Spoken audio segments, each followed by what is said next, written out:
Boa noite a todos. É uma grande alegria, uma grande honra estar aqui com os irmãos de Portugal, com alguns irmãos brasileiros, para tratarmos deste tema que merece toda a nossa atenção, notadamente à luz do Espiritismo. A Noêmia nos convidou para um dito lanche, que na verdade precedeu a nossa reunião, foi um verdadeiro banquete, né? Agradecemos muito pelo acolhimento, pelo preparo, tudo muito bom, como aliás é da culinária portuguesa, né? Realmente é de impressionar o esmero e a qualidade de tudo que vocês fazem. A gente só tem que aprender e eu estou agradecendo pelo carinho.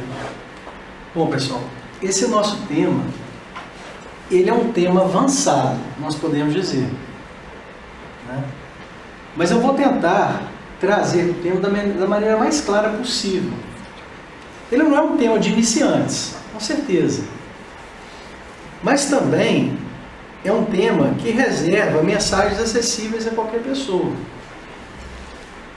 E ficou encoberta essa mensagem por 2000 anos.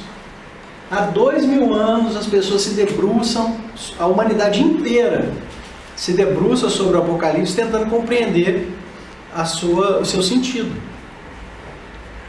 E existem várias linhas de interpretação. Geralmente as pessoas utilizam-se do Apocalipse para jogar nele aquilo que elas querem ver. Então o Apocalipse vira um espelho desse narcisismo hermenêutico. A pessoa acaba projetando nos símbolos do Apocalipse aquilo que ela quer entender. Só que não pode ser assim. Porque se é uma mensagem, ela tem um mensageiro. O mensageiro do Apocalipse é o Cristo. E todo mensageiro tem uma intenção. Ele tem um objetivo, ele tem uma intenção, ele tem um recado para passar. Então existe um recado consignado, positivado no Apocalipse, que a gente precisava compreender. Esse recado ficou obscuro durante anos, milênios, né? Milhares de anos. Chegou um momento em que a humanidade já está pronta para compreender com mais amplitude e propriedade o conteúdo.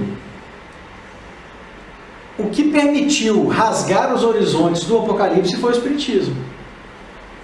O Espiritismo hoje ele traz a lupa que nos permite entender, compreender com maior tranquilidade, naturalidade, simplicidade a mensagem que ali está depositada. Muitas pessoas nos questionam: para que a gente vai ficar estudando Apocalipse? Né? Por que eu não vou estudar o Evangelho? O Apocalipse faz parte do Evangelho. Ele está no Novo Testamento, ele é parte integrante do Novo Testamento, ele é o fecho da Bíblia. Né? Essa aqui é a capa da pesquisa que nós fizemos, da obra de pesquisa, que reúne levantamentos que nós temos arregimentado aí há alguns anos. Recebemos um apelo espiritual para que houvesse a publicação o mais rápido possível, e aí ultimamos a compilação e lançamos ao público. Já estamos amadurecendo alguns pontos de vista, desenvolvemos, descobrimos mais coisas, porque todo conhecimento é assim, né? Quanto mais a gente cava, mais a gente encontra. Então, claro que como todo conhecimento ele se amplia. Mas nós oferecemos o trabalho para as críticas positivas, as sugestões, enfim. Né? É um trabalho de pesquisa. E o substrato da pesquisa constitui-se basicamente do labor de Allan Kardec, que é chamado de codificação, mas na verdade não pode ser dito de codificação, né? Porque quem codifica é legislador. O Kardec não foi legislador, ele foi um compilador. Então a gente está revendo isso lá no Brasil hoje em dia, essa terminologia, porque não é correto falar que o Kardec foi codificador. Ele foi um compilador, um cientista, que se abeirou do fenômeno, extraiu as conclusões desse fenômeno, e, além dos trabalhos do Kardec, da mediunidade segura e mais que provada de Francisco Cândido Xavier, que é uma mediunidade que foi colocada à prova por todos os ângulos, inclusive do ponto de vista da correspondência da sua veracidade, né, da correspondência fática com os fatos, atestando a sua veracidade. Então o que a gente oferece é só esse contraponto dos capítulos e versículos do Apocalipse com as sugestões e as dicas que os Espíritos vão nos trazendo, né? A gente vai perceber que a Bíblia é uma corrente, a gente pode comparar a Bíblia com uma corrente. Cada livro da Bíblia seria um desses elos da corrente. Então o primeiro elo da corrente é o livro da Gênesis, que vai retratar a formação do planeta e vai ditar as gerações em mediunidade de presciência, que a gente vai comentar. Então são vários os textos, né? Mas o último elo da corrente é o Apocalipse, e ele fecha. Esse período da Bíblia, ele está, na verdade, retratando a saga de um povo, a saga de uma raça espiritual entre aspas, né? Que raça que é essa? É aquela que se refere a Emmanuel no livro A Caminho da Luz, é a chamada raça ariana. Aqueles arianos que o Hitler buscava quando ele mandou sondar os vestígios lá na Índia, é exatamente a origem, o local onde foi iniciado o investimento espiritual superior, trazendo para a Terra uma comunidade de espíritos decaídos, espíritos que falharam na evolução do seu globo, do seu planeta, e que foram então trazidos para a escola da Terra, para passarem por uma nova fase de aprendizado. Somos todos nós, né? O Chico dizia, em tom de brincadeira, para os amigos, que todos aqueles que conseguem aceitar, assimilar, entender a reencarnação são capelinos, são oriundos do sistema de capela, são espíritos mais velhos. Como diz Emmanuel, são espíritos que já viveram em todos os quadrantes do globo, já viveram em várias culturas, várias nações, né? Então são espíritos que já, não quer dizer que são evoluídos, mas pelo menos são mais experimentados. Essa raça ariana tem toda uma história. Por que a gente está passando por tantos altos e baixos? Por que a cultura ariana insiste tanto em evoluir? Por que a humanidade parece estar estagnada num ponto e, né, numa certa teimosia, não evolui? Aí a gente vai deixar todas essas questões lá para o livro A Caminho da Luz. A espinha dorsal do nosso trabalho é esse livro, A Caminho da Luz. Por que espinha dorsal? Porque ali está a estrutura fundamental que serviu de norte para a nossa pesquisa. O Emmanuel é um mestre, gente. Ele é um mestre. Dos espíritos que estão aí, ao lado de Jesus, responsáveis pelo esclarecimento do globo, ele é dos melhores para nos ensinar a respeito das coisas da Bíblia, do Velho e do Novo Testamento, né? Tem muita experiência. Então, cada palavra do Emmanuel é de um valor incomparável. A gente tem que saber valorizar cada vírgula que ele usa, porque ele não emprega sem propósito, né? E esse livro aqui, ele reserva uma série de ensinamentos importantes para a gente. Vejam que curioso, ele cobre o mesmo período da Bíblia. Se a Bíblia está cobrindo esse período de 7.000 anos da raça ariana, o A Caminho da Luz também ele se inicia pela formação da Terra, só que ele, diferentemente das escrituras antigas, ele usa a linguagem atualizada, a linguagem já adaptada à ciência, aos conhecimentos que chegaram no planeta depois do iluminismo, da Revolução Científica. Ele vai então desde a formação da Terra até o Apocalipse. Ah, não, Marco, que isso? O Chico nunca escreveu nada sobre o Apocalipse. Escreveu. No capítulo 14 do capítulo A Caminho da Luz existe um tópico em que ele vai falar sobre o Apocalipse de João. E lá ele vai trazer dicas fundamentais para a gente compreender o sentido da obra. E por todo o livro também vai trazer outras pistas. O Emmanuel é danadinho. Ele vai deixando pistas espalhadas para que a gente possa, com lupa, conhecer, entender, fazer a junção das peças para a compreensão da mensagem. Então, por exemplo, lá no final do livro, no capítulo 25, o título é O Evangelho e o Futuro. Ali é o Apocalipse puro. Por quê? Porque o tema do Apocalipse é o Evangelho e o Futuro. Como assim, Marco? Uma das linhas centrais do Apocalipse é explicar para a humanidade como seria a concretização do Evangelho no planeta.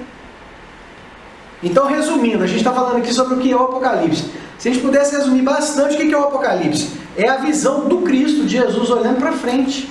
Ele está enxergando lá no final do horizonte e percebendo como que a humanidade seria encaminhada, quais seriam os passos da humanidade até a consolidação do Evangelho no planeta, ou seja, até a internalização das leis que ele ensinou.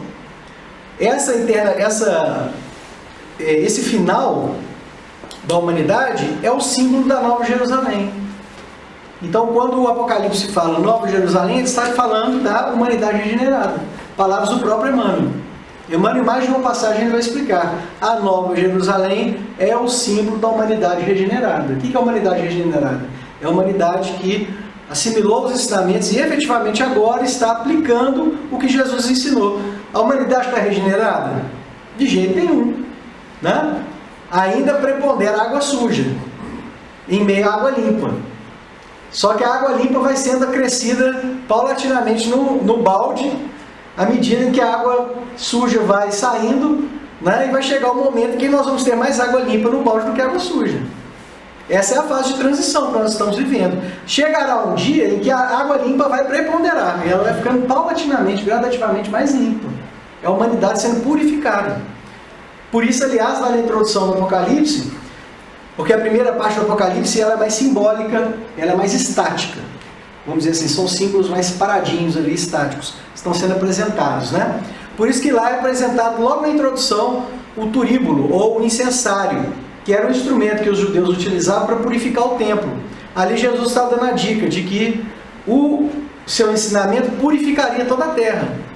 Por isso que a fumaça se espalha por todo o planeta, por isso que depois vem o fogo sagrado. Se der tempo a gente fala de todos os símbolos, né? Mas são símbolos da purificação, são símbolos da limpeza do planeta, né? Então, o Apocalipse, na verdade, como que funciona?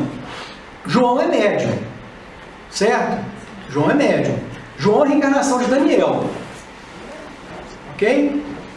Aliás, pegando um parênteses aqui, abrindo parênteses, para a gente compreender o Apocalipse, primeiro a gente tem que estudar um pouquinho o livro de Daniel. Vocês vão ver que são os mesmos símbolos, a mesma linguagem, é o mesmo espírito.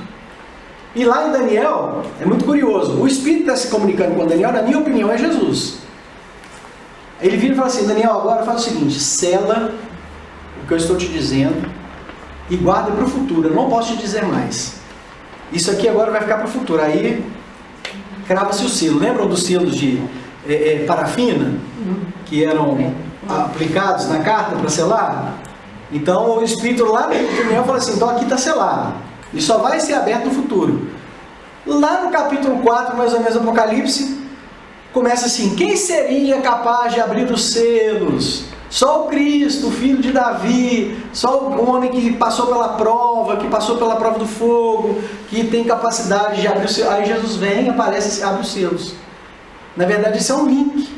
É uma passagem remissiva, ele está remetendo ao ponto em que Daniel fechou o selo. Então o que está sendo dito lá para a gente no Apocalipse? Olha, Daniel fechou o selo, nós estamos abrindo aqui. Aí eles começam a abrir, Jesus abre o selo com a sua mediunidade, enxergando longe, ele começa a abrir os selos e começa a trazer aqueles conteúdos enormes, né, maravilhosos, que estão todos ali previstos na simbologia. O Apocalipse é um livro extremamente simbólico. Ele é todo permeado por símbolos. Mas, hoje nós já temos condições de entender todos os símbolos, sem segredos.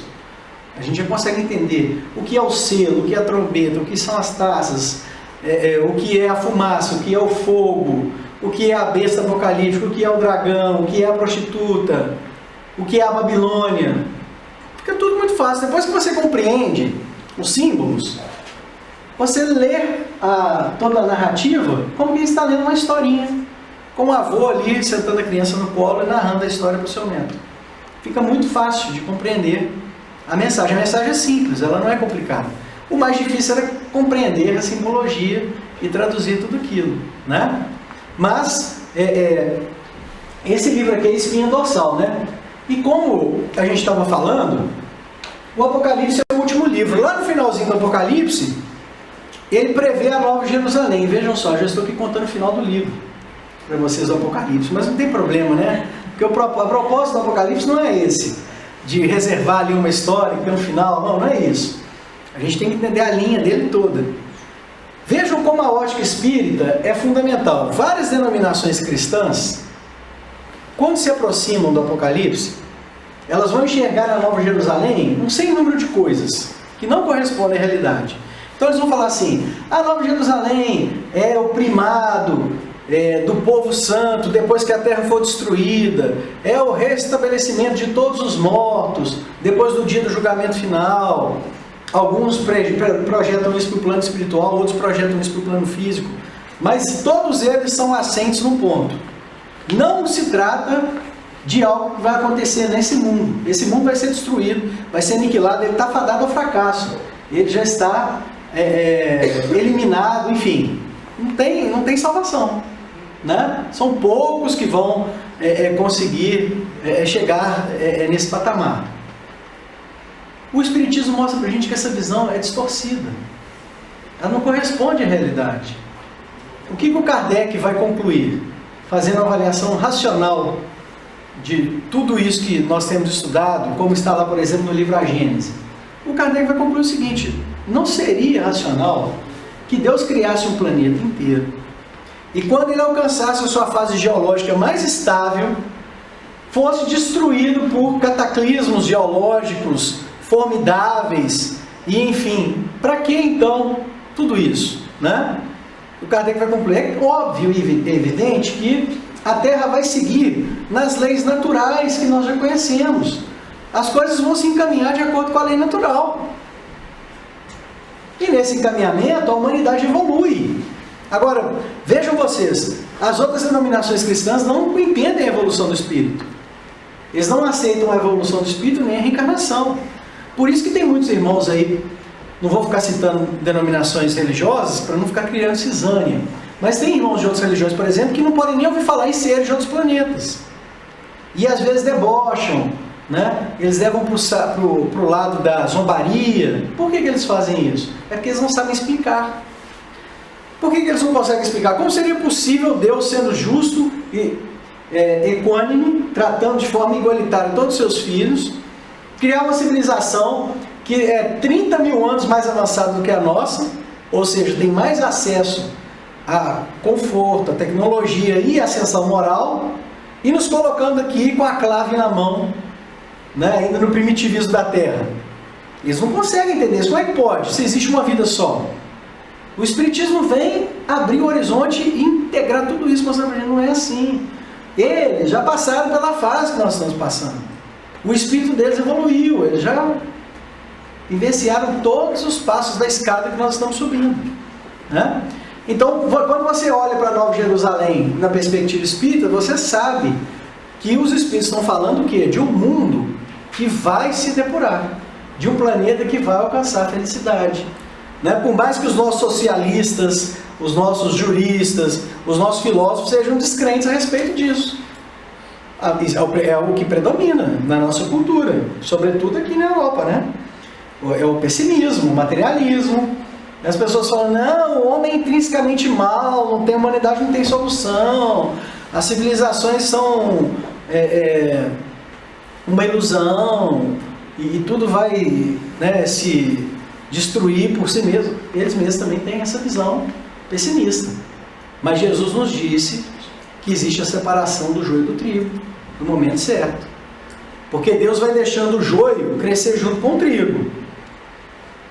O joio, você, em determinado momento, você não consegue discernir do trigo, mas chega um determinado momento que Jesus fala: Deus pega os feixes grossos e sepa o joio e joga no fogo. O fogo dá extinção, mas não é da extinção material, é da sublimação, né? Então, nós temos aqueles que estão pedindo para sofrer, para evoluir pelo sofrimento mais intenso. Nós temos aqueles que vão ter a oportunidade de evoluir pelo amor. Mas nesse processo de crescimento do joio e do trigo, haverá separação do que presta e do que não presta. Aqueles espíritos que já não estão em condições de acompanhar o passo evolutivo da humanidade vão ser destacados para outro orbe, eles não vão ficar na Terra, né? E vão ser mantidos no planeta Terra aqueles que têm condição de evoluir. Mas eles não são eliminados, né? Não vão para o inferno eterno, porque isso não coaduna com a bondade do Pai, porque Deus é misericórdia pura, Ele concede tantas chances quanto sejam necessárias. Então percebem que a ótica espírita nos coloca num outro caminho de leitura do Apocalipse? Fica tudo muito mais fácil. Eu estou dando um exemplo para vocês, para a gente perceber como que o Espiritismo é valiosíssimo para a leitura dessa obra, né? Mas muitas pessoas nos questionam, para que a gente vai ficar lendo isso? O próprio Cristo fala no finalzinho do Apocalipse. Quem participou lá do seminário, nós tivemos a oportunidade de apresentar a citação, né? Jesus diz, olha, essa mensagem aqui não é para ser guardada, não é para ser guardada na gaveta, ela é para ser conhecida de todos. Então nós precisamos conhecer, a gente precisa entender, né? Bom, o Apocalipse então é esse fecho, certo? Ele é o último elo da corrente, dentro dessa perspectiva de previsão mediúnica. Por quê? Porque nele, aliás, em toda a Bíblia, está presente desde o início a mediunidade e presciência. O espírito é um pouco cético com relação à mediunidade e presciência, sobre a sua existência, e o seu alcance, né? Então existem muitas pessoas que às vezes até aceitam, mas não conseguem compreender o alcance da mediunidade e presciência. Nós precisamos estudar com mais atenção as obras do livro A Gênese, na sua integralidade, mas eu destacaria o capítulo 16, que é muito interessante, onde o Kardec vai dar o exemplo daquele homem que sobe montanha, lembra? Ele fala, olha, você tem a pessoa que está passando no pé da montanha, e essa pessoa, ela está no meio do relevo, ela não consegue ver longe. Agora a pessoa que sobe a montanha, cada vez em que ela alcança um ponto mais alto, ela enxerga mais longe no horizonte. Ele usa essa metáfora para nos mostrar os espíritos sublimados, e uma palavra que ele emprega também, que são os espíritos desmaterializados. Eles conseguem, na medida, na proporção da sua elevação, eles conseguem alcançar mais longe no horizonte, eles conseguem ver mais. Eles não estão presos, na verdade, a essa prisão, porque a nossa dimensão material é uma prisão, a essa prisão espaço-tempo. Albert Einstein, no século XX, já nos mostrou o que os espíritos mostravam lá desde a época de Kardec. O que o Albert Einstein conclui?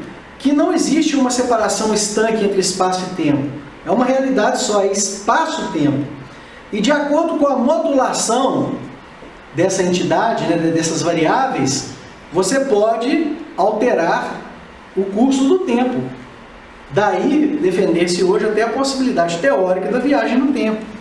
Porque isso é uma questão já aceita pelos cientistas. O que os espíritos estão mostrando para a gente é que os espíritos desmaterializados, olha, como que os espíritos já anteciparam a informação lá naquela época do Kardec, né? Por que espíritos desmaterializados? Porque eles não estão sob a ação dessa matéria nossa. Eles são muito sublimados. Então, fazer esse tipo de sondagem no passado e no futuro, segundo a cognição deles, é moleza.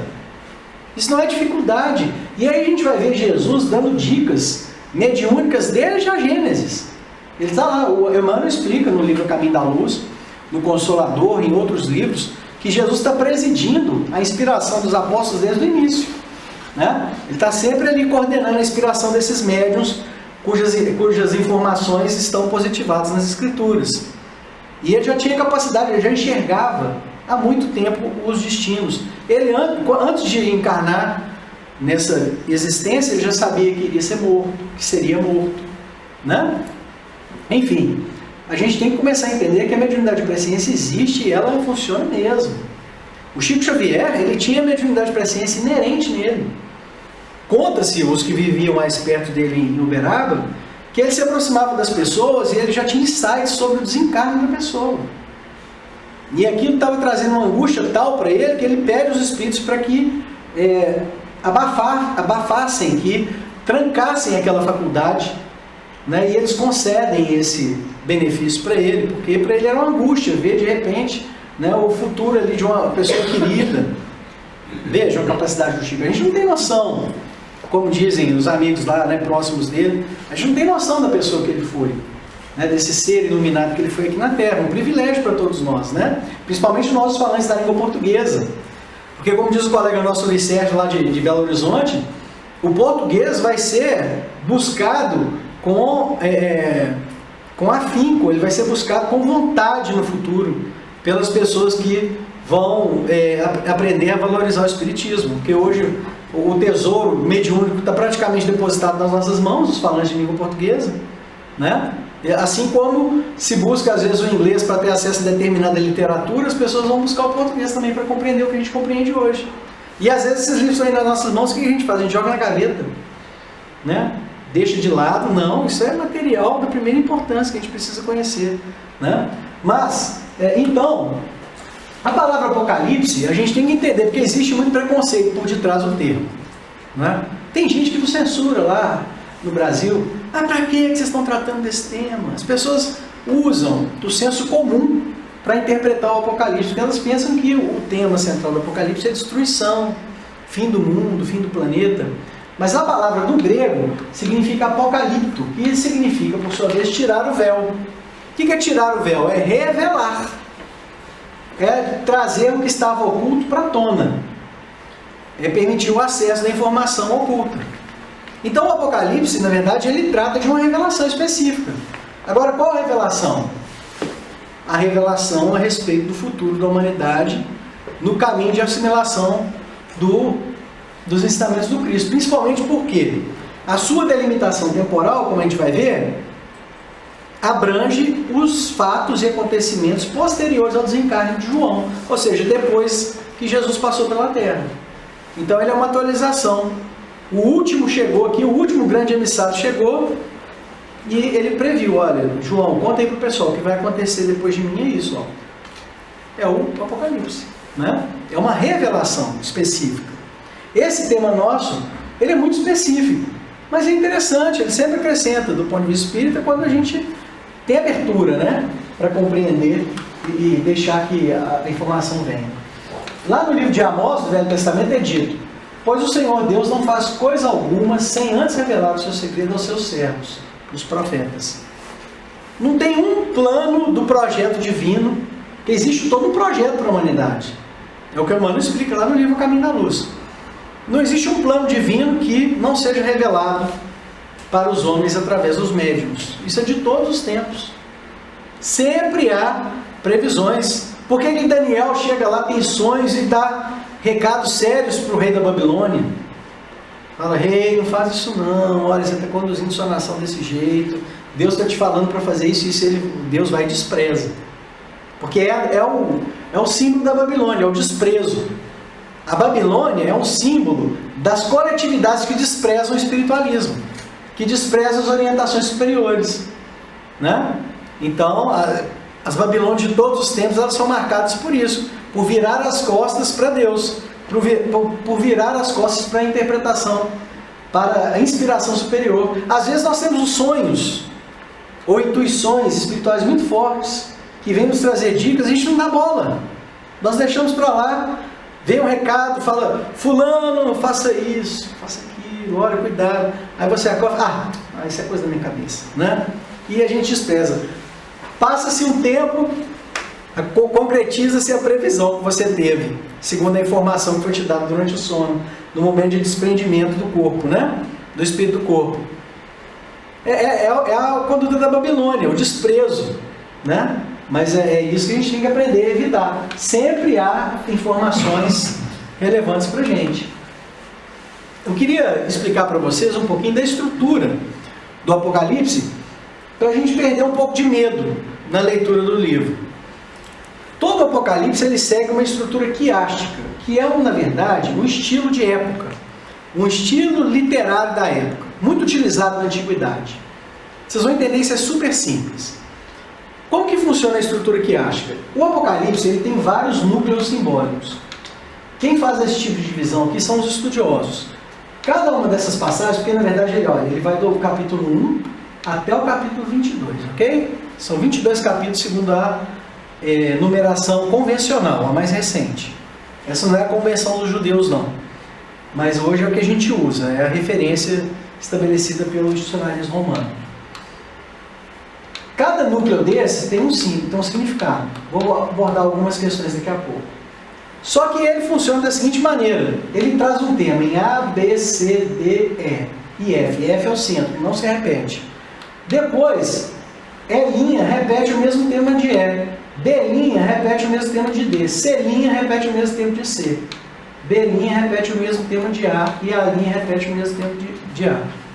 Ou seja, existe um espelhamento. Essa primeira parte aqui do Apocalipse, que vai do capítulo 1 até o capítulo 13, ela é espelhada na segunda parte. Aliás, vai até o capítulo 11, né? Ela é espelhada na segunda parte, os temas voltam. Eles faziam isso. Imagina um poeta. A linguagem oral era muito comum na época, né? Então eles usavam muito, empregavam muito a linguagem oral. Imagina um poeta fazendo um poema. Ele começa declamando um tema. Vou usar números. 1, 2, 3, 4, 5. 5, 4, 3, 2, 1. Entendeu? Os temas se repetem, é só isso. Só que quando você descobre a estrutura quiástica do Apocalipse, muitas coisas se encaixam. Você começa a entender que a dica para entender essa parte está no final. A dica para entender a parte B está aqui em belinha.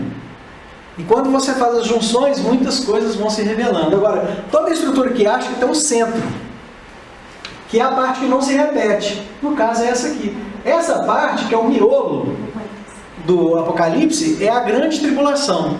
Se der tempo, nós vamos falar dela. Mas é uma ênfase que é dada sobre a chamada grande tribulação. Ok? Vamos pegar alguns temas que se repetem. Porque o Apocalipse ele é circular. Ele gira em torno de temas que se repetem. Só que, vejam só, não é uma repetição que é redundante. Não. Toda vez que se retoma um tema, é para abrir um outro ângulo. Ou para acrescentar alguma coisa, acrescentar uma informação. Entenderam? Não é uma repetição pela repetição, como o refrão de uma música que se repete. Não é isso. Quando um tema volta, abre-se um pouco mais o leque, puxa-se um assunto colateral para dentro do tema. Então a revelação vai se abrindo. É como quem vai contando a história. Olha, estou contando isso para vocês, aí lá na frente eu falo, lembra que eu falei para vocês aqui? Pois agora eu vou contar mais um pouquinho. Né? Então ele é circular, ele vai girando em torno de temas do Apocalipse. Então, por exemplo, de Apocalipse 4 a 10, nós temos as chamadas previsões gerais. É uma apresentação introdutória. É como aquele desfile do primeiro dia das Olimpíadas, que as nações vão entrando e cada uma vai se apresentando. É isso, é uma apresentação dos símbolos, bem estática. Não tem ali um aprofundamento, nem uma dinâmica maior, não. É a primeira parte. Temas que estão ali, eu pontuei alguns, não pontuei todos. A direção divina sobre o cosmos, falando, olha gente, esquenta a cabeça não, é Deus que comanda esse planeta aqui. A vitória do bem. Olha, aconteça o que acontecer, o bem vai prevalecer na Terra. A grande tribulação, já havia previsto, esperem vocês que vai acontecer uma tribulação do ponto de vista religioso. Os seres humanos vão fugir de Deus mais uma vez. A purificação, mas apesar dos desmandos e dos desvios humanos, toda a terra vai ser purificada. E as advertências. Agora, se vocês incorrerem nesses desvios, virá retribuição. Né? Sempre a previsão da retribuição, que é a lei de causa e efeito. Porque quando vem uma advertência mediúnica, é para quê? É para você mudar o comportamento. O Espírito Superior te traz um aviso, ele fala assim, João, não tome esse caminho. Aí você, de forma teimosa, segue o caminho que foi desaconselhado. Vem as consequências. Você vai cair no buraco. Né? E vem a dor. Né? Então as retribuições também, as advertências sobre as retribuições já estavam presentes lá. E o Emmanuel vai falar no livro da Caminho da Luz, que o Apocalipse encerra grandes advertências para todas as coletividades. Aí na segunda parte temática, né? Nós temos o período da grande tribulação, que vai falar da prostituta. A prostituta, na verdade, é o institucionalismo religioso romano, é o desvio promovido por Roma. Nós não estamos falando aqui da parte boa, tá, gente? Durante esse período nós tivemos Francisco de Assis. Hoje nós temos o Papa Francisco fazendo um bem sem conta, né? Então nós não podemos desconsiderar isso. Agora existe a parte do desvio. A parte do desvio é o símbolo da prostituta. Por que é o símbolo da prostituta no Apocalipse? Porque toda coletividade que recebe os ensinamentos espirituais superiores é comparada à noiva, que está sendo preparada para casar com Jesus. É um casamento simbólico. Então, por exemplo, vamos supor que hoje esse grupo espírita aqui é uma noiva. Nós estamos recebendo investimento espiritual, os espíritos estão investindo, nós somos noivas. E Deus está lá em cima oferecendo aliança, tá? Que a aliança está descendo no nosso dedo, para ser alocada no nosso dedo. Agora, se nós vamos chegar lá no altar e vamos casar com Jesus mesmo, só depende da gente. É um casamento simbólico entre a humanidade e Deus, onde Jesus é um noivo simbólico. Por quê? Porque ele é o grande mestre e modelo, como está lá no Livro dos Espíritos, para todos nós, né? Só que, ao longo da história da humanidade, muitas dessas coletividades foram traindo Deus, viraram as costas, viraram Babilônia, ou caíram para o lado daquelas outras comunidades que já eram a Babilônia, né? E aí o casamento não se consuma. Por isso a figura da prostituta. E a grande prostituta do Apocalipse, a mais icônica, é o institucionalismo religioso romano, porque foi o que promoveu os mais evidentes, as mais evidentes distorções. Aqui nós temos a Grande Babilônia. O que é a Grande Babilônia? São as coletividades que viram as costas para o conhecimento superior. É um símbolo. São várias as comunidades ao longo da história da humanidade. Mas tem uma última, que é a Grande Babilônia. A gente vai comentar dela daqui a pouquinho. A purificação do planeta. O dragão, a presença do dragão. O dragão é o mal em potencial. É aquela serpente do Velho Testamento que está na Gênesis, que cresce em capacidade destrutiva, em potencialidade maléfica, com perdão da redundância, e aquela serpente vira o dragão. Agora já não é mais uma serpente, né? É o monstro do dragão, né? Que toma proporções enormes. O tema do julgamento da humanidade, que é o quê? A incidência da lei de causa e efeito, né? A humanidade pode seguir o caminho que quiser, mas tem um momento em que há o acerto de contas da sua consciência para com Deus. O que vale para o individual também vale para o coletivo. E a retribuição especial. Existe uma retribuição especial no Apocalipse, dentro das advertências, das previsões, das coisas que aconteceriam, mas essa é boa, ela só é ruim para a prostituta. Por isso que ela é tida como uma retribuição, porque para a prostituta é uma retribuição face aos seus desmandos. Mas para o resto da humanidade é bom, que é o próprio Espiritismo. Havia previsão de que a prostituta receberia um momento em que seu poder ia cair por terra e o Espiritismo viria estabelecer as coisas nos seus devidos lugares. É o que a gente vê hoje. Não é uma pretensão nossa falar isso, basta uma avaliação racional do Espiritismo. Nós vamos ver que não há nada que se compara no planeta, até porque o Espiritismo não caiu diretamente no nosso colo, começou lá na França, né? A sua consolidação fundamental foi lá na França. Não há nada mais essencial, melhor, não há instrumento melhor no planeta hoje para você ter acesso à essência dos ensinamentos espirituais e ao Evangelho do Cristo do que o Espiritismo.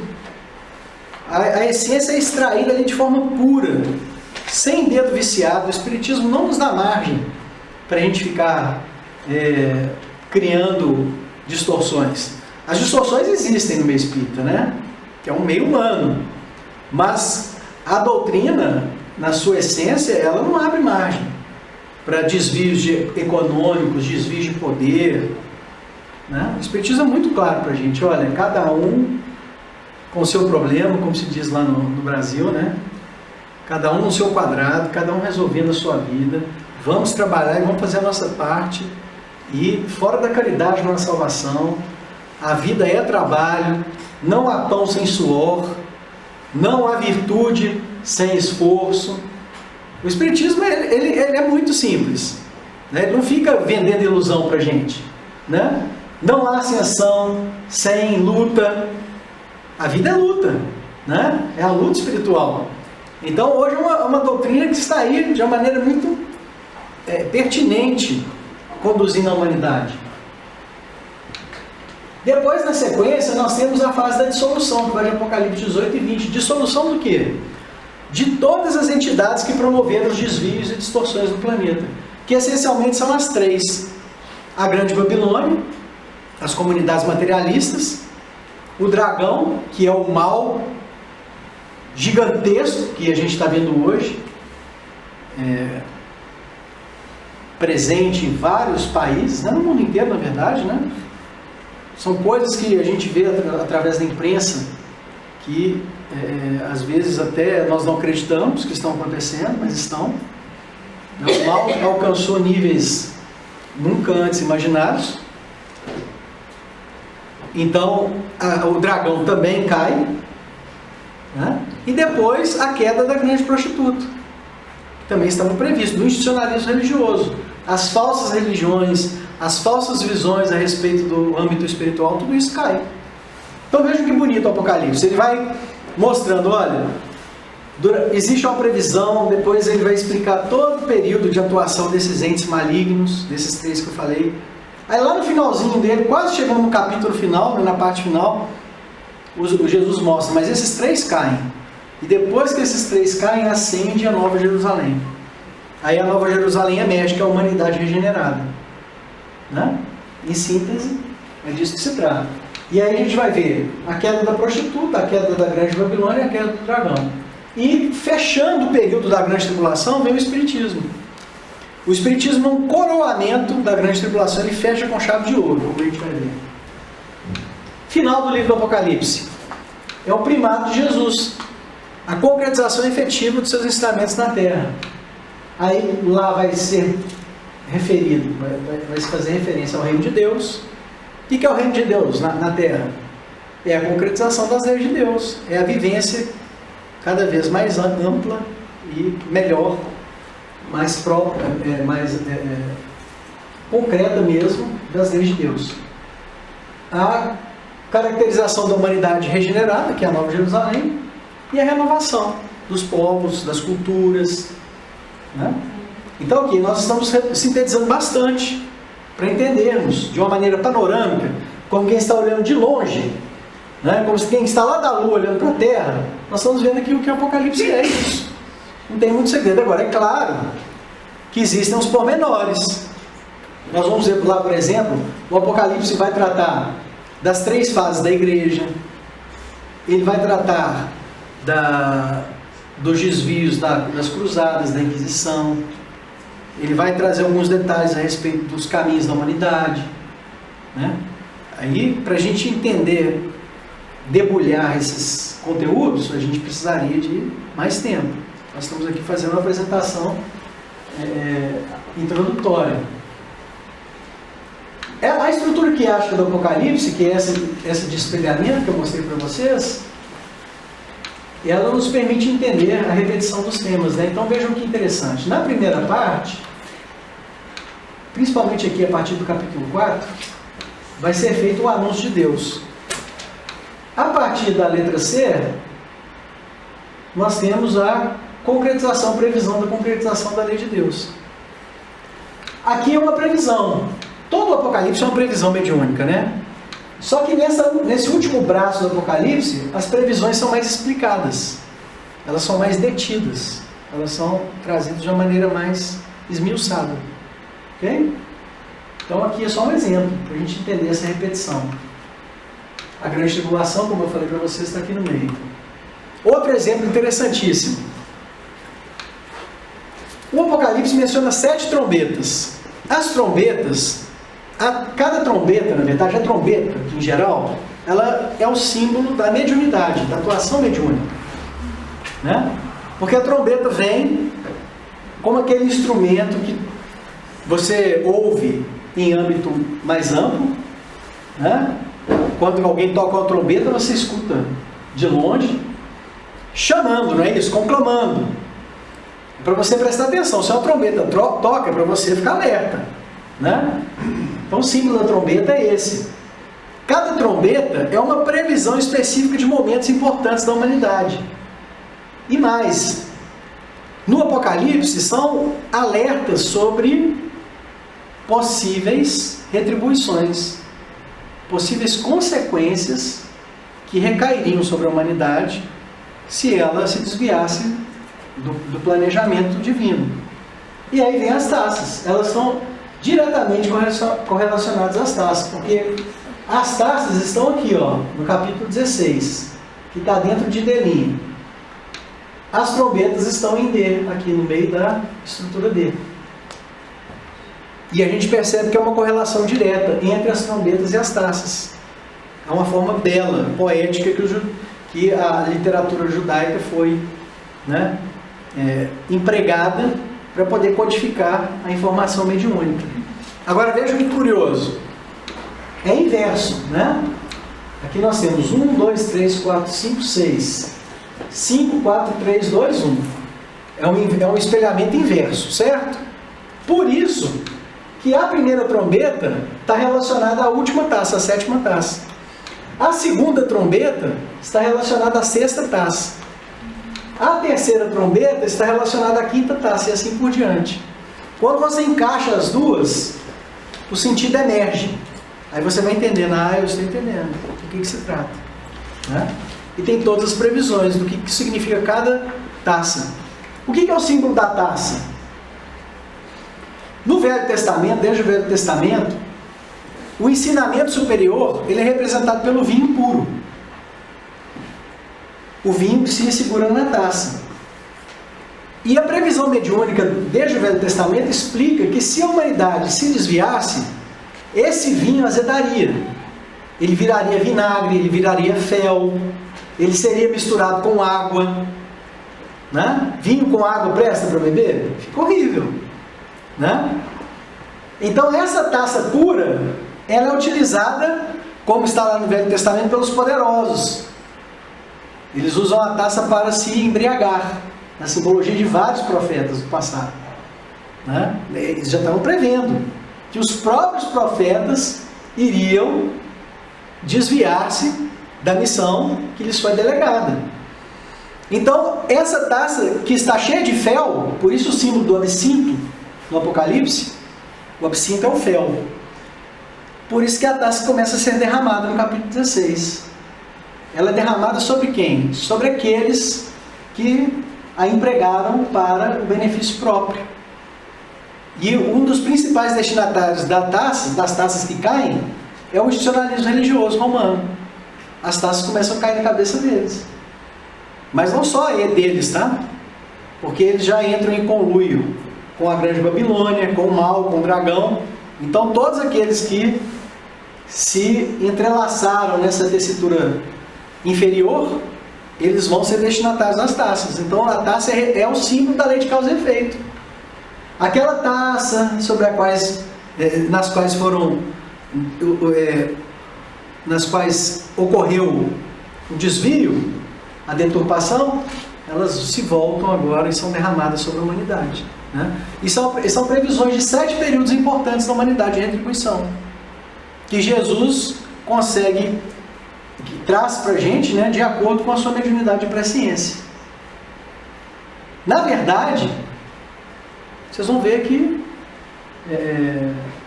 as concretizações já podem ser constatadas hoje com os fatos. Depois que a gente consegue entender o conteúdo de cada taça dentro da simbologia, você vai percebendo os momentos da humanidade em que as taças caíram. Né? Mas isso aqui, hoje, a estrutura que acha o entendimento dessa divisão do Apocalipse nos permite a correlação e o sentido fica muito mais claro. Aqui, eu só queria destacar para vocês o seguinte: se nós temos o primeiro braço, o centro e o terceiro, nós temos 3 partes do Apocalipse. Uma primeira parte de apresentações gerais, a segunda parte, que é o período de domínio da besta apocalíptica, a gente vai comentar daqui a pouco, e o terceiro período, que é as previsões mais explicadinhas, que espelham o primeiro, mas são 3 partes do Apocalipse, sendo que na terceira parte existe a previsão do final da humanidade, né?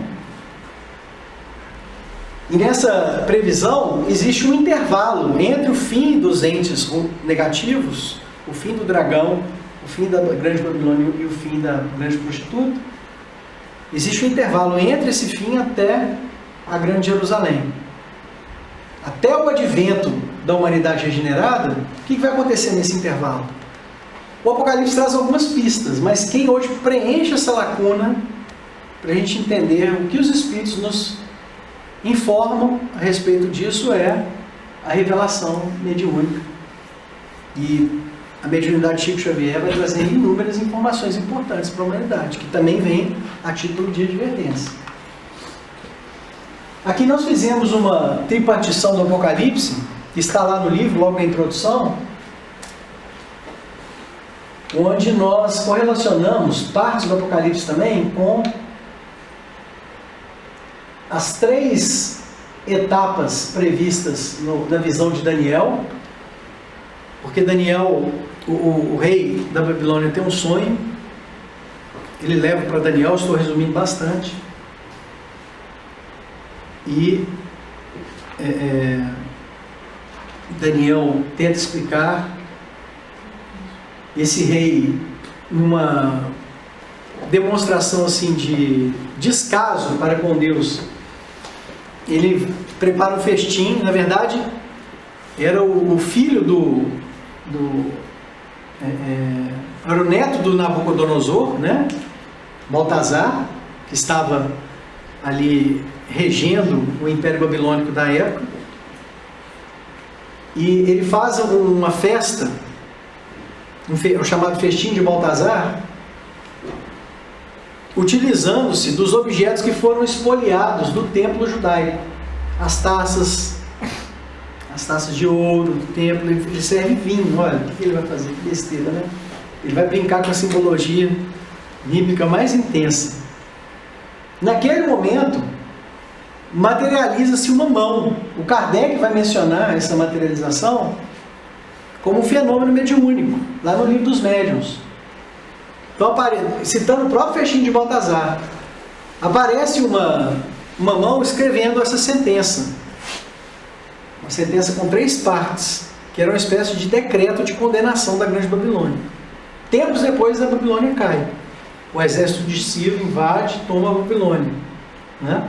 E o que se escreve é, em síntese, o que está aqui, olha, Mânia, que significa contado, Tecel, pesado, e Farés, dividido, dizendo assim, olha, o reino de vocês foi contado, foi pesado na balança da justiça, e agora está sendo dividido. E o Emmanuel, quando vai comentar essa passagem, ele fala assim, o mesmo decreto que prevaleceu para a Babilônia antiga, agora recai sobre a humanidade. Então a humanidade já foi levantado, tudo que nós fizemos, já foi sopesado pelos Espíritos. O próprio Apocalipse é esse processo de avaliação. E a fase da divisão. São 3 fases do Apocalipse. A primeira fase dessa contagem, que é o levantamento dos elementos que estão à disposição dos homens, é a primeira parte do Apocalipse, que vai do 4, Apocalipse 4 até o Apocalipse 10. Os 3 primeiros capítulos, na verdade, do Apocalipse, nós temos a introdução.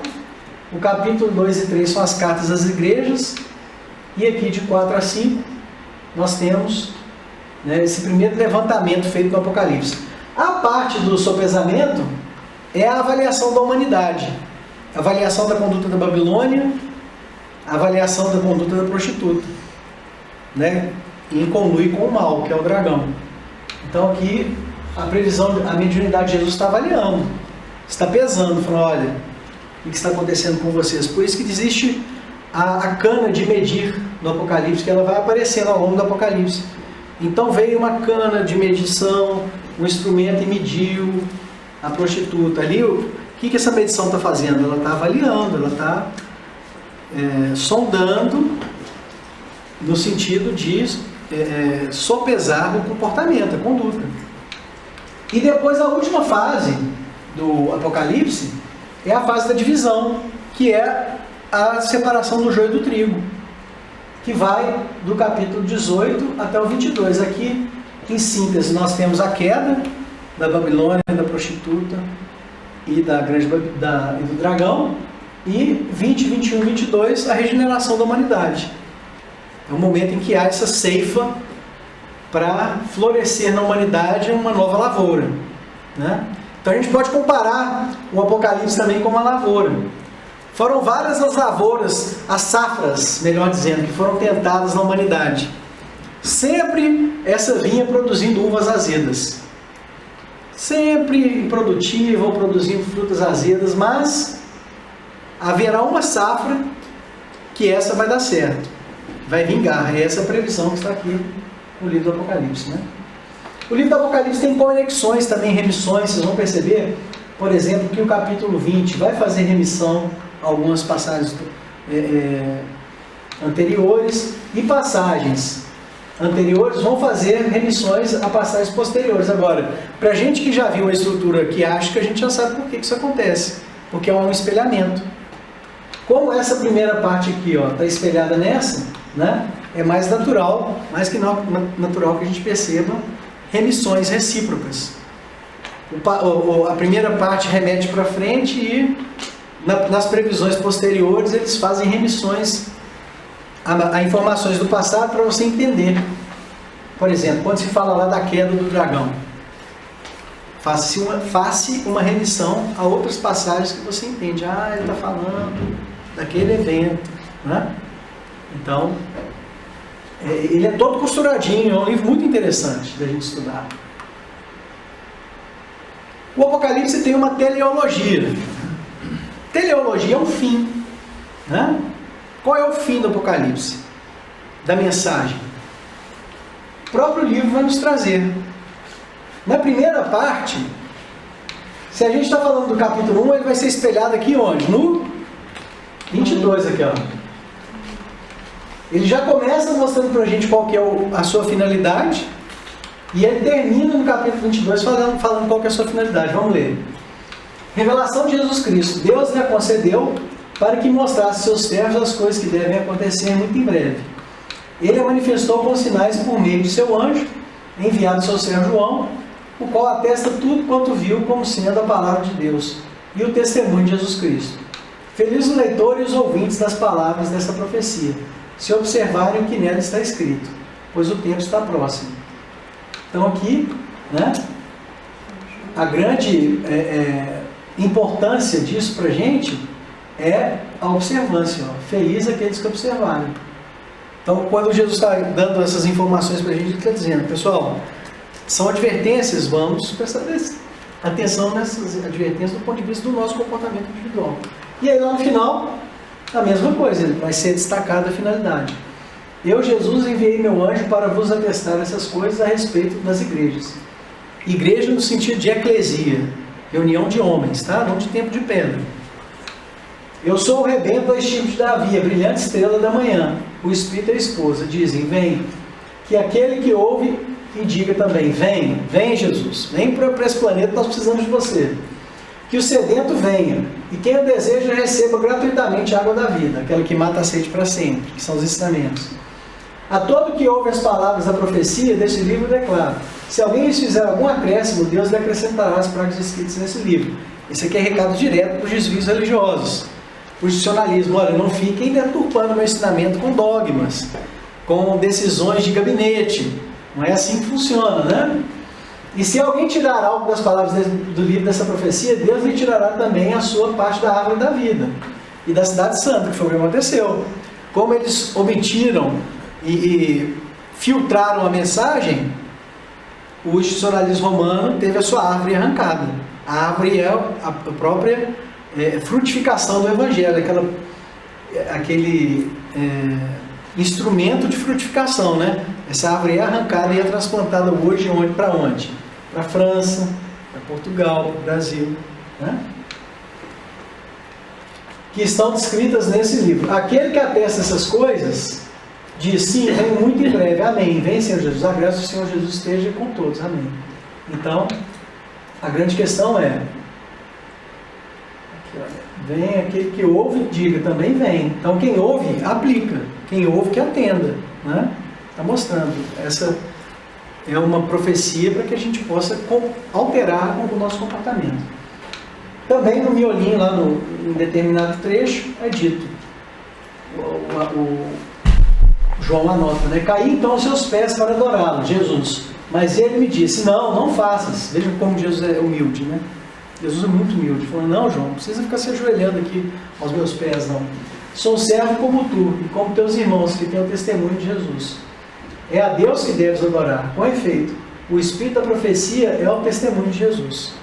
Então, qual que é o espírito da profecia? É testemunhar Jesus. O que é isso, dar o testemunho de Jesus? É fazermos aquilo que Jesus nos ensinou. Vamos dar testemunho dele na nossa vida. Apocalipse 19, 10. Por isso que o especialista Mary Unger vai dizer que o estabelecimento do primado de Jesus consiste no grande cumprimento da profecia. O grande cumprimento do Apocalipse, na verdade, é o quê? É a concretização do reino de Deus na terra. É a previsão maior. Mas para chegarmos lá, haveriam altos e baixos que já foram previstos. Esses altos e baixos são as advertências. E tem muita coisa séria sendo dita pelos Espíritos, né? Pelo próprio Apocalipse. A gente precisa, então, considerar todo esse momento delicado que a humanidade está vivendo para seguirmos, pelo menos da nossa parte, o caminho. Qual que é a principal mensagem do Apocalipse, gente? É essa de destruição? Não, né? A principal mensagem do Apocalipse é essa que é um dos símbolos do Apocalipse. Nossa, mas o que é isso? Jesus com arco-íris, com nuvens. São todas simbologias típicas da cultura judaica. Quando Jesus aparece sobre um trono, entre as nuvens significam presença de espiritualidade superior. Vocês vão perceber que esse símbolo é repetido e diz respeito a momentos especiais da humanidade em que a espiritualidade atuou de maneira mais decisiva. Um desses momentos, e é o principal desse símbolo aqui, é a vinda do Espiritismo. A vinda do Espiritismo está lá grafada no capítulo 14, no capítulo 19, fazendo remissão a esse símbolo aqui, ó. Jesus chegando para trazer mais um novo momento. E o arco-íris? O que significa esse arco-íris? São várias as passagens que nos ajudam a entender a simbologia do arco-íris. Lá no Apocalipse capítulo 6, quando fala do primeiro cavalo, fala que o primeiro cavalo branco tinha, o seu condutor tinha um arco, né? Muitas pessoas pensam assim, o arco e flecha. Uma arma, não. É o arco-íris. É aquele mesmo arco que está previsto no livro da Gênesis, no livro de Êxodo. São várias passagens, nós citamos na pesquisa, que em síntese significa o seguinte: a Jerusalém do passado, ela foi formada por 12 tribos. Então nós temos 12 comunidades plurais, cada uma com a sua característica, que se unem fraternalmente para produzir o quê? O amor, a fraternidade. Daí vem a Jerusalém fecunda. Só que essa Jerusalém cai, como várias outras Jerusalém simbólicas também caem. Outras passagens vão mostrar que a nova Jerusalém vai ser formada por 12 comunidades. O próprio Apocalipse vai dizer, são comunidades simbólicas. O 12 é o número da totalidade, ou seja, a nova Jerusalém vai ser constituída da totalidade dos povos. Cada cor das pedras da Nova Jerusalém, que estão nas paredes, cada cor significa uma pluralidade, uma etnia, uma característica, que vão ornamentar o muro, né, simbolicamente, mas na verdade o quê? Fazendo uma remissão ao símbolo do Velho Testamento, que mostra a união das coletividades. E várias passagens mostram que essas pedras têm relação com as cores do arco-íris. É uma correlação simples, basta depois a gente fazer o cotejo que vocês vão perceber. Por isso que a Nova Jerusalém do Apocalipse, ela tem as 12 pedras. São aquelas que a gente colocou lá na capa do livro, né? São cores simbólicas, em que cada uma é um povo, uma comunidade, em união fraternal. Qual que é a previsão de Jesus? Por que Jesus aparece então com o arco-íris sobre a sua cabeça? Nós não aprendemos no Espiritismo que os espíritos têm telas mentais? A espiritualidade chega perto de um encarnado e lê a mente dele pela tela mental. Ele projeta as formas de pensamento. Ficam acessíveis para aqueles que já têm condições de fazer essa sondagem. Essa é a ideoplastia de Jesus no Apocalipse. Ele já chega estampando: o que eu quero é isso aqui, ó. O meu planejamento para a humanidade, o significado é esse. Está logo na introdução do Apocalipse também. ele já entra com o arco-íris falando: o meu plano para a humanidade é esse, eu quero o arco-íris, eu quero a humanidade integrada. Por isso que tudo isso vai se resultar, vai ficar sendo projetado, né, na Nova Jerusalém. Ou seja, a Nova Jerusalém será formada pela humanidade inteira. Aquela humanidade regenerada vai se formar uma comunidade inteira. Vocês sabem que era esse o plano, desde o início, né? Está lá no livro A Caminho da Luz. Sabem a quem Jesus cometeu essa missão? Quem já leu o livro A Caminho da Luz vai lembrar: a Roma. Roma, o Império Romano, a missão dele era estabelecer uma administração unificada para o mundo inteiro. Emmanuel explica lá, é muito lindo. Só que esse plano falhou. Eles se desviaram do plano. E quando a gente fala no plano A, tem o plano B, o plano C, o plano D. Tem os planos subsidiários. Nós estamos hoje numa das linhas aí dos planos subsidiários. Por isso que o Emmanuel vai falar: olha, depois que Jesus chegou no globo, os espíritos fizeram uma projeção a respeito do futuro doloroso da humanidade. Eles já estavam vendo, aí a humanidade não vai entender Jesus não. Vai ralar. Vai ainda bater a cabeça na parede antes de assimilar. Né? E aí os espíritos traçam novas linhas de evolução a partir da Europa. Eles já começam a vislumbrar a potencialidade da Europa e já começam a ver: olha, o que essa comunidade aqui pode fazer para o planeta. Eles já começam a definir vários planos, usando, porque você só faz plano com aquilo que você tem, né? Para que você vai fazer um projeto, um planejamento com recursos que não estão à disposição, que você não pode obter.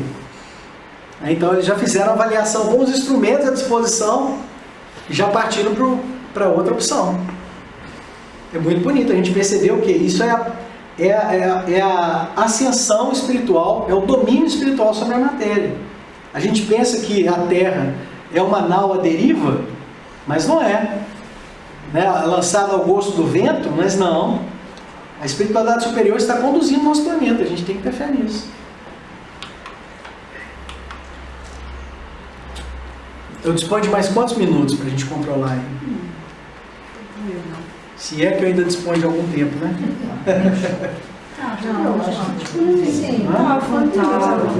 Então, já vai dar 10 horas. Então, vou só até as 10. Okay? Então, eu vou mostrar para vocês aqui. O assunto é bom, né? A gente vai conversando perto, viu? Se vocês permitirem, eu fico aqui até as 5 da manhã conversando com vocês. Mas, Se vai querer, embora vai. Então, vou mostrar para vocês alguns trechos do livro A Caminho da Luz, de Emmanuel, informações de Emmanuel que constituem uma verdadeira bússola para nos conduzir na leitura do Apocalipse. Ele vai dizer, lá no capítulo 14, o título é o Apocalipse de João: alguns anos antes de terminar o primeiro século, após o advento da nova doutrina. O que é a nova doutrina? Os ensinamentos de Jesus, o Evangelho. Já as forças espirituais operam uma análise da situação amargurosa do mundo em face do porvir. A situação do mundo foi projetada, foi antecipada pela mediunidade de presciência naquela época, e eles perceberam que seria ruim. É claro, né, pessoal? Uma humanidade que recebe o Cristo, o seu Cristo planetário, governador, da forma como nós recebemos o nosso, a gente ia esperar o quê? Uma assimilação imediata? Nós já demos um recado logo no início, né? Com tudo que nós fizemos dele. Em face do porvir. Então eles já estavam o quê? Fazendo uma sondagem em perspectiva sobre o futuro.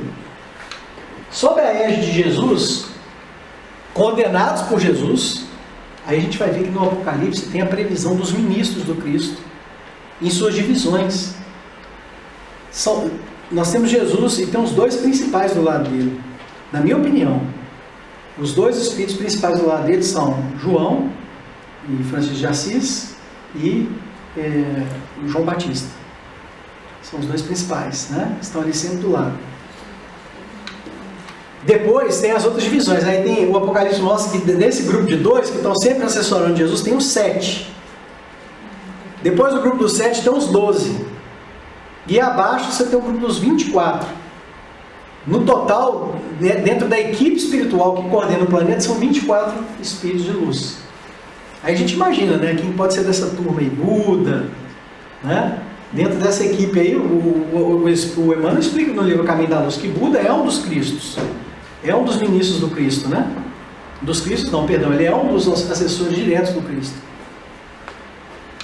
Então, Jesus estava ali coordenando e esses nossos orientadores estavam estabelecendo novas linhas de progresso para a civilização, assinalando os traços iniciais dos países europeus. Eles já viram o potencial da Europa, dos tempos modernos. Roma já não representa, então, para o plano invisível, senão um foco infeccioso que é preciso neutralizar ou remover. Isso aqui é muito importante, o Emmanuel é preciso.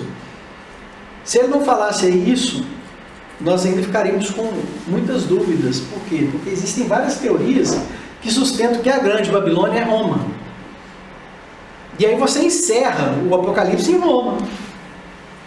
Então terminou tudo ali. Acabou Roma, acabou o Apocalipse. É uma leitura que o pessoal usa como forma de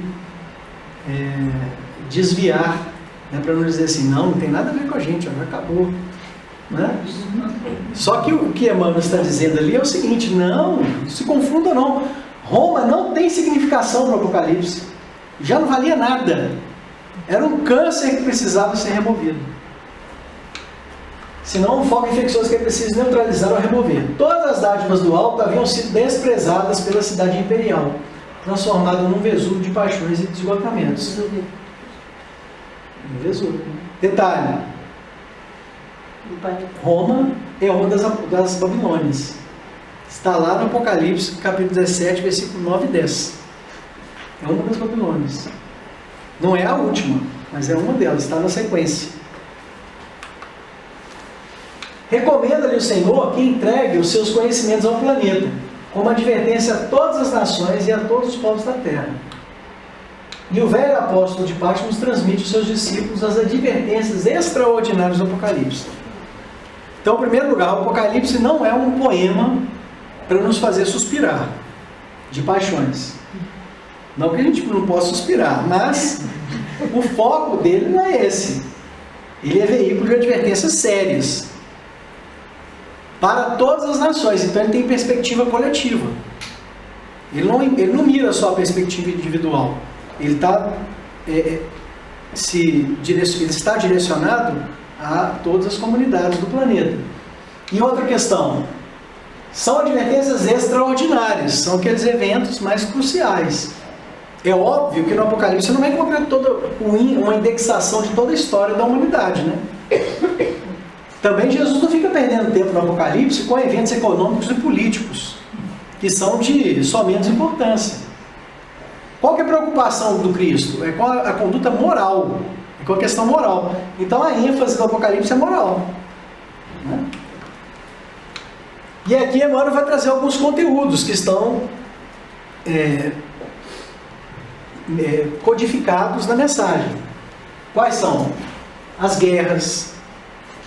Quando nós mencionamos lá no Brasil que o Apocalipse traz a previsão de várias guerras, basta ler, por exemplo, o capítulo 9, algumas pessoas ficam iradas. Mas é o próprio Emmanuel que está falando, as guerras estão previstas lá. As nações futuras, os tormentos por vindouros, o comercialismo, inclusive o comercialismo desviante do meio religioso, que é o símbolo da besta. O símbolo da besta é uma indicação do institucionalismo romano. O Emmanuel vai explicar o que significa o 666. Quem lê o livro Caminho da Luz, quem consultar a pesquisa vai entender, né? E lá fala assim, no Apocalipse, quem tinha o símbolo da besta grafado no seu corpo, enfim, quem trazia o símbolo da besta poderia comercializar. Isso mostra que o domínio do institucionalismo romano sobre as questões materiais, comerciais. Não foi assim que aconteceu? Né? Quem não estivesse em conluio não tinha acesso ao comercialismo, né? Então mostrando o quê? Esse entrelaçamento inferior nos interesses comerciais. As lutas ideológicas da civilização ocidental. Nós estamos vivendo lutas ideológicas hoje, não estamos, gente? No planeta? No Brasil, agora que vocês devem ter acompanhado a última eleição, né? Vocês de longe, vocês viram só a fumaça. Vocês tinham que estar lá para ver o fogo que pegou. A figura não, peraí, não cheguei aqui não. Então, as duas idólatras da civilização ocidental estão ali pormenorizadamente imprevistas. E a figura mais dolorosa ali relacionada, que ainda hoje se oferece a visão do mundo moderno, é bem aquela da igreja transviada de Roma, simbolizada na besta vestida de púrpura e embriagada com o sangue dos santos. Gente, Emmanuel é muito preciso aqui, porque existe uma ênfase enorme do Apocalipse sobre o desvio da prostituta, que é a besta apocalíptica, que é o desmando religioso romano. É um tema super recorrente no Apocalipse, e o foco está lá no centro, na estrutura quiástica. Quando a estrutura quiástica, que é um método narrativo, coloca um tema no centro, porque ele quer mostrar que é a ênfase que se quer dar. Ou seja, o que Jesus estava mostrando ali? Ele estava mostrando para todos nós que ele já sabia que a humanidade iria fazer pouco dos seus ensinamentos. Ele já sabia tudo que se faria em nome dele. E vamos fazer uma revisão aí da história, né? O Emmanuel fala no final do livro Caminho da Luz o seguinte: olha, a humanidade agora entra, é o período que a gente está atravessando, entra numa madrugada negra e profunda. E sabe-se lá o que vai acontecer conosco. Que a misericórdia divina nos ampare. Mas, fazendo uma recensão, uma avaliação do nosso passado, crivado de débitos, um calafrio gelado nos sobe. E ele fala isso, está lá no final. Ele fala, quando a gente avalia o passado da humanidade, a lei de causa e efeito existe, né? Mas ele vai falar, vamos torcer para a misericórdia divina prevalecer cada vez mais. Por isso que nós temos que todos unirmos nosso esforço. Isso aqui que vocês estão fazendo, ó, é uma casa de resgate de almas. O Centro Espírita é uma colmeia onde nós somos chamados a sermos pescadores de almas para o Cristo. Uma pessoa que às vezes está com a ideia suicida, nós poupamos uma vida dentro de uma casa espírita. Nós salvamos uma vida, né? É um trabalho de conjunto. Por isso vocês estão de parabéns, né? E fazemos voto que esse trabalho frutifique cada vez mais. Aquela igreja transviada de Roma, já lemos aqui. Então, aqui o Emmanuel traz conteúdos materiais que estão previstos no Apocalipse. Vamos fazer um resumo dos pontos que o Emmanuel nos traz. A delimitação temporal do Apocalipse, qual é? O Apocalipse versa sobre os fatos posteriores ao desencarne de João, está lá no livro, A Caminho da Luz, até a humanidade regenerada, que é a Nova Jerusalém. Então é um período extenso. Delimitação material, quais são os conteúdos? Além essas pistas que o Emmanuel trouxe, outras pistas ajudam a compreender os símbolos, e você vai perceber a linha da história da humanidade lá prevista. A identificação da besta apocalíptica, já sabemos qual é. O período de domínio da besta, vamos ver daqui a pouco. Dicas sobre o interregno, também vamos comentar. Se a gente pode pegar o livro em 3 grandes momentos, são esses. A grande tribulação, que é o período de domínio da besta apocalíptica. A vinda do Espiritismo. E a Nova Jerusalém. São os 3 grandes momentos previstos no Apocalipse. O período de domínio da besta está previsto. Ele vai de 610, que é a instituição do papado, até 1870, que é o decreto da infalibilidade papal. São 1260 anos de desvio religioso. Essa equação é aquela que está desde o livro de Daniel, de tempo, tempos e metade de um tempo. Bem entendido, significa 3,5x. X da equação, a variável. Né? E aí você coloca no x 30, que é o período de um mês. Né?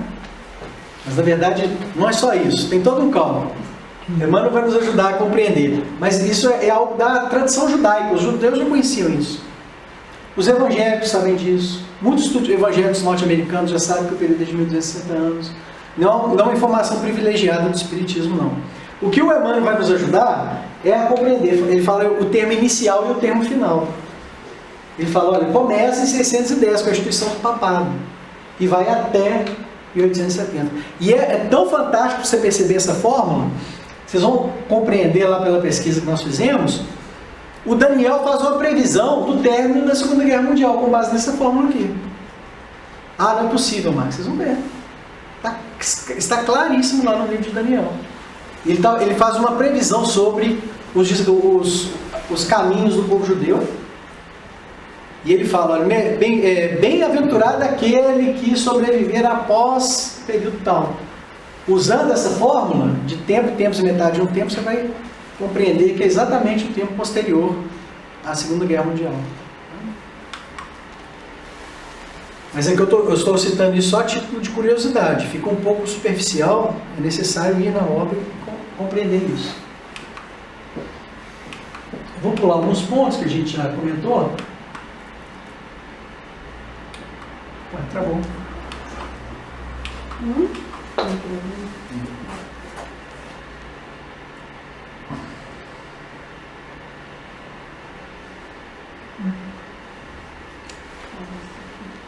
Tá? Eu sei que a imagem está pesada. Demorou para...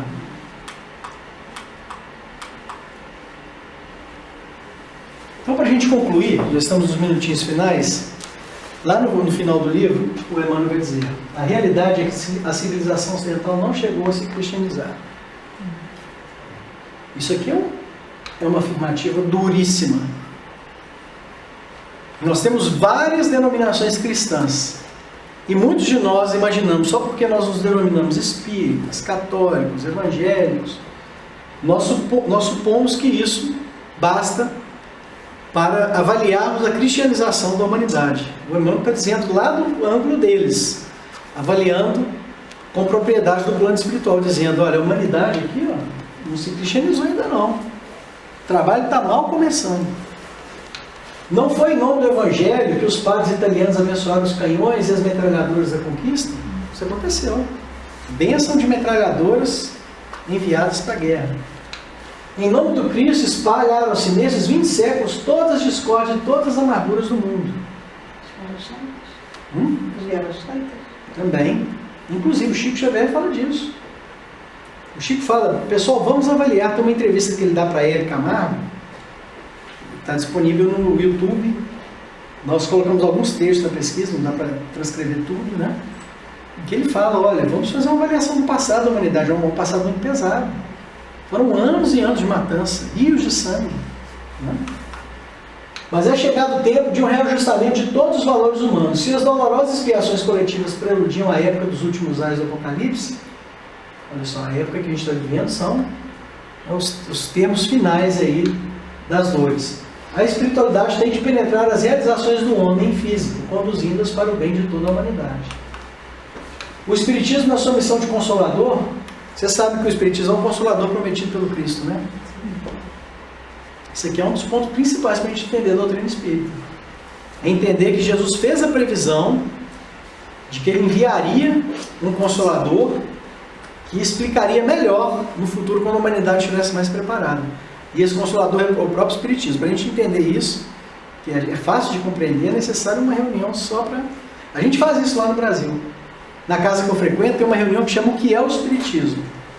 Aí a pessoa que chega pela primeira vez na casa, ela vai passar pela reunião, que é o Espiritismo. Aí o que acontece o que a gente faz lá? Nós vamos explicar todo o Espiritismo, passando por Moisés, Jesus e a sua vinda, para ela entender por que o Espiritismo veio, qual foi a previsão que Jesus fez do Espiritismo, os trabalhos do Espírito da Verdade, as primeiras concretizações do Espiritismo.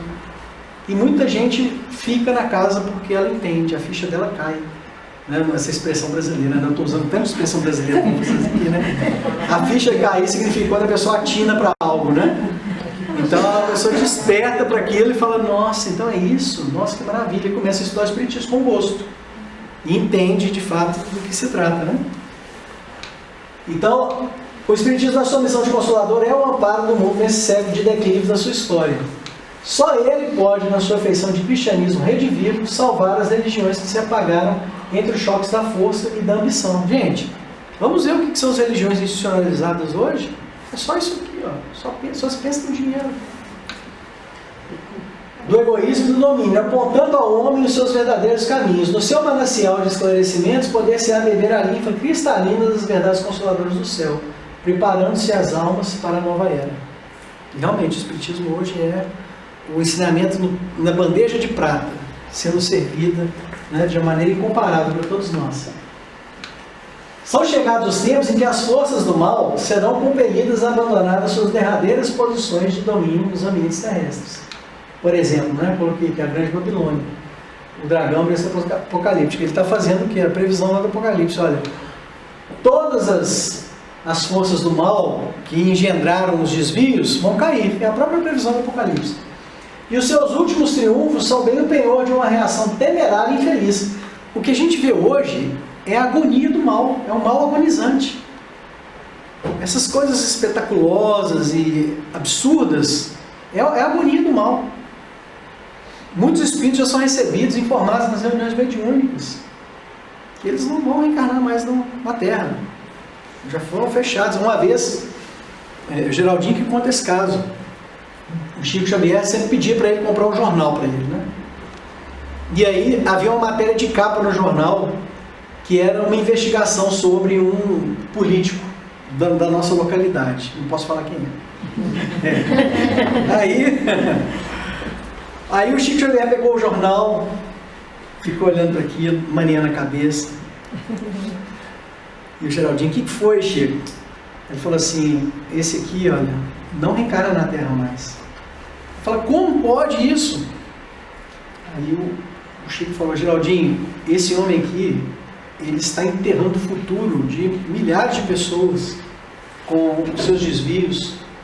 É um comprometimento muito grande, não volta na Terra mais não. Não tem condições mais, já preencheu o seu débito até aqui. E os seus últimos triunfos são bem o penhor de uma reação temerária e infeliz, apressando a realização dos vaticínios sombrios que pesam sobre o seu império perecível. Ditadores, exércitos, hegemonias econômicas, massas, já o dia até leu isso lá no seminário, né? Massas versáteis e inconscientes, guerras inglórias, organizações seculares, passarão com a vertigem de um pesadelo. A vitória da força é uma claridade de fogos de artifício. Toda realidade é do Espírito, e toda paz é do entendimento do Reino de Deus e da sua justiça. Uma tempestade de amarguras varrerá toda a terra. Os filhos da Jerusalém de todos os séculos devem chorar contemplando essas chuvas de lágrimas e de sangue, que rebentarão das nuvens pesadas de suas consciências enegrecidas. Condenado pela sentença irrevogável de seus erros sociais e políticos, a superioridade europeia desaparecerá para sempre, como o Império Romano, entregando à América o fruto das suas experiências com vistas à civilização do porvir. Aqui nós temos que entender o seguinte, é o fim do período de hegemonia, onde haverá o quê? Um equilíbrio, né? uma equalização. Porque foram muitas as distinções que a gente tem vivido no planeta Terra, né? Se a gente vai numa comunidade planetária evoluída, nós não vamos ver assim tantas distinções como a gente vê descendo num país, né? Um país de pobreza extrema, onde falta até água, e num outro país que... Isso não coaduna com o mundo regenerado. É necessário haver o quê? Uma distribuição equânime, né? Vive-se agora na Terra um crepúsculo ao qual sucederá a profunda noite, e ao século XX compete a missão do desfecho desse acontecimento espantoso. Sim, porque depois da treva surgirá uma nova aurora. Luz consoladores envolverão todo o orbe regenerado no batismo do sofrimento.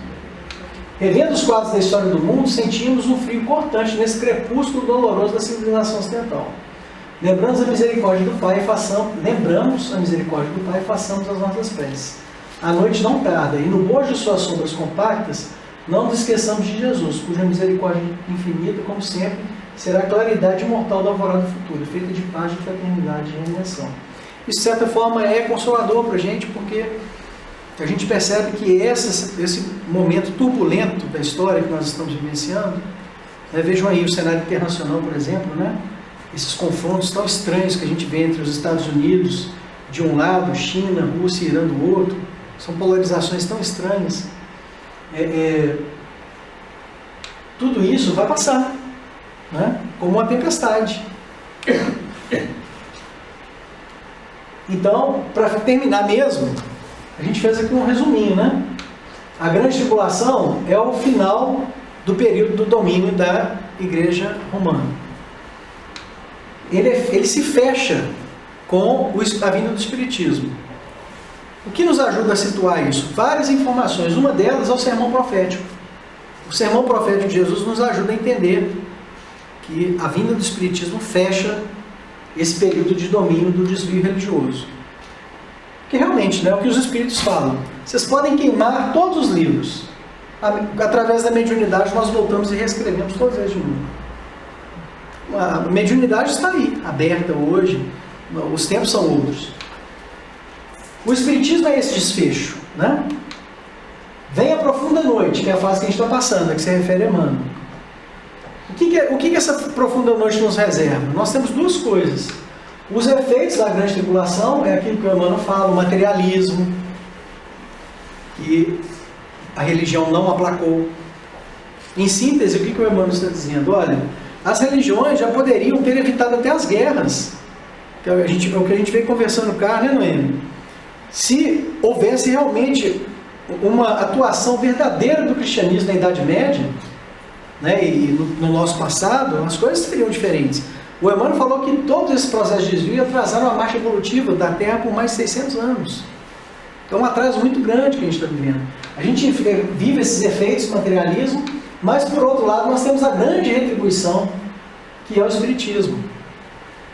E aí eu vou convidar vocês a lerem os trechos que estão lá na Revista Espírita de 1867, se não me engano.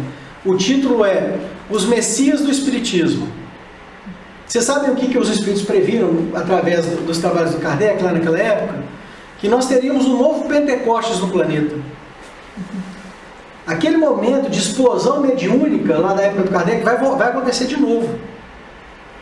Então isso vai ter uma fase da humanidade, né? Se a gente vencer, por exemplo, a data limite, vocês não tenham dúvida. Nós vamos ver a mediunidade explodindo no mundo inteirinho.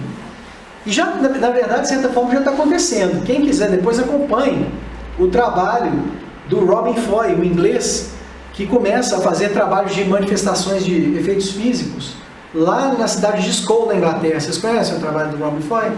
Depois eu vou passar o título do documentário, que já está disponível no YouTube, traduzidos com legenda para o português. Todos os fenômenos de efeitos físicos catalogados pelo Kardec no Livro dos Médiuns, eles produziram sob a rigorosa inspeção de cientistas da SPR.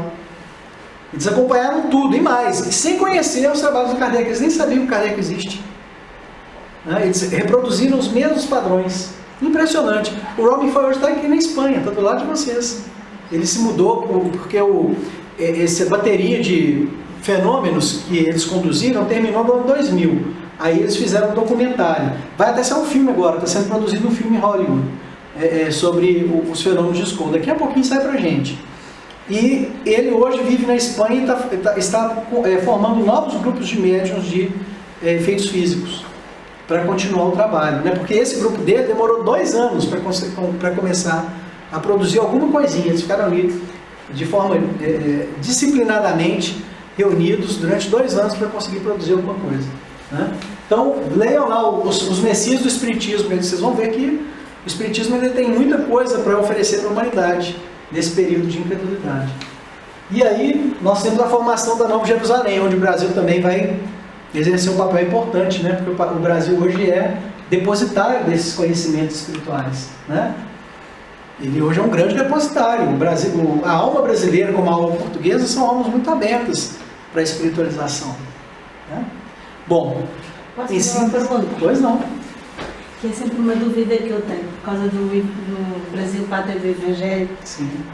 Como é que o Brasil, que está muito mais à frente do Espiritismo que nós, isso não há dúvida, mas com a convulsão que existe a nível social, sim, como é que ele vai ser este motor e como é que ele vai ultrapassar estas dificuldades para nos ajudar neste processo? É o que todos nós nos perguntamos também, né? Nós temos essa dúvida. Hoje em dia nós temos muitas pessoas no Brasil que são até descrentes. Será que já nós não... ultrapassaram? Não, será que nós não perdemos a oportunidade? Né? Perdemos o cavalo selado? Como a França. Como a França? Muitas pessoas hoje se perguntam isso, né? Eu penso o seguinte: quando você tem um prédio que está construído e o pilar dele está condenado, você descobre que um dos pilares do prédio está condenado, você tem que demolir o prédio todo para reconstruir de novo. O que a gente está vendo no Brasil é mais ou menos isso. Esse período de convulsão que nós identificamos no país hoje é bem uma reviravolta necessária para que a nação reconstrua de novo. Porque o maior tesouro do Brasil é o povo. E o povo brasileiro realmente é muito legal, gente. É muito bacana. Eu tive a oportunidade de morar nos Estados Unidos. Eu morei 1 ano lá, eu estudei. E já tive a oportunidade de conviver em outras culturas, né? É muito diferente. É como o povo português. Vocês que estão aqui na Europa, vocês sabem como é que o povo português é diferente. Não dá para comparar, né? É um povo aberto, é um povo amigo, que sorri, e que, enfim, são tantas qualidades. O brasileiro tem essa qualidade, apesar de tudo, né? O povo brasileiro ele tem esse tesouro, está na nossa cultura, e é algo que está aí, à disposição. Agora, como que vai acontecer isso? Só Deus sabe. O período de transição é tão curto, não é? Pois é. Não temos mais tempo para perder o trem. Hã? Não temos mais tempo para perder o trem. Pois é, nós não podemos perder o trem, né? Nem o cavalinho passa, nem o burro passa. Nada. Nada. Então. Agora, realmente, né? Vamos ver. Não é uma garantia. É a história da árvore, que vai sendo arrancada do solo. Se o Brasil não der conta da missão, Jesus delega para outros. No Apocalipse não fala nada disso. Eu interpreto quem fala, mas eu vou deixar para a leitura de cada um. Eu tenho uma visão. Porque eu vejo o seguinte, o Humberto de Campos, nesse livro, Brasil, Coração do Mundo, Pátria do Evangelho, ele traz afirmativas muito positivas sobre a missão. Né? Então, vamos aguardar aí para ver o que vai acontecer. Né? Bom, pessoal, agradeço muito pela paciência de todos. Estourei nosso horário, mas é um tema vasto, né? Que é sempre bom quando a gente tem um tempo de qualidade para conversar sobre ele. Fica só como um convite ao estudo do Apocalipse, que é importante para todos nós. O livro que temos ali, Ah, sim. já compraram. Nós trouxemos o livro, que já foi publicado pela editora Verdade e Luz, aqui de Portugal, está à disposição. Está sendo vendido por quanto? Temos uns 17 ainda. Pois é, o valor do... 8,5. 8,5 euros. 8,5. Ok? Agradecemos pela paciência de todos. Obrigado.